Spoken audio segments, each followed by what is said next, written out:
Either you strictly follow food expiration dates or you use the dates listed on the packaging as just kind of a loose guide. Well, with rising grocery costs right now and concerns over food waste, is it important to follow those dates down to a T? Well, today's Health Minute, Mandy Gaither gets a registered dietitian to weigh in on whether food expiration dates really matter or not. You can find them on granola bags, cereal boxes, and a whole host of products in your pantry. But how much weight do you put into food expiration dates? It's ideal to know when that food is going to be best utilized by.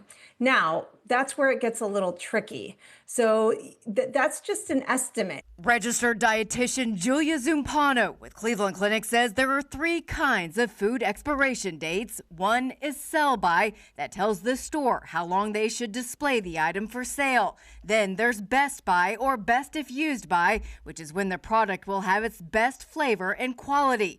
Finally, we have used by, the last recommended day for the product to maintain peak quality. Shelf-stable items are usually the ones that can exceed their dates. So looking at things like dried goods, like rice and pasta and cereal, canned fruits and vegetables, beans, things like that, usually are pretty safe. Zumpano says to pay closer attention to expiration dates printed on perishable foods in the fridge like meat and dairy. That's where bacteria and mold are more likely to grow. She says to always use your senses. If you see mold, sliminess, or the color is off, toss it. If it smells off, sour, or moldy, throw it out. And if something doesn't taste right, get rid of it. If it is past that date, using those senses, or, if you feel better just tossing it, you can.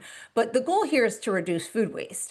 I'm Mandy Gaither. All right, so there are certain food items that you should always pay attention to the expiration date on. That includes things like infant formula. Experts say do not ever use infant formula after the date on the packaging. So where do you stand on this? In my opinion, situation? all dairy, like double check and follow the best by dates. I'm like a couple of days out. Like I'm a smell tester. Okay. I'll smell it. You like to use your 5 senses. I love to use the 5 senses. So I'll smell something. I do the same with the weather. Like I'll stick my hand out of the door and be like, do we need a jacket today? Are we good with a sleeveless shirt? I think we'll be okay. Okay. If it even says sell by, I am not using it past the 1st or the 2nd, whatever the date is on the packaging. She's just a rule follower. I love it. I love that for you. I don't want to take a chance. I was nauseous enough during pregnancy. I don't want to deal with any type of food sickness.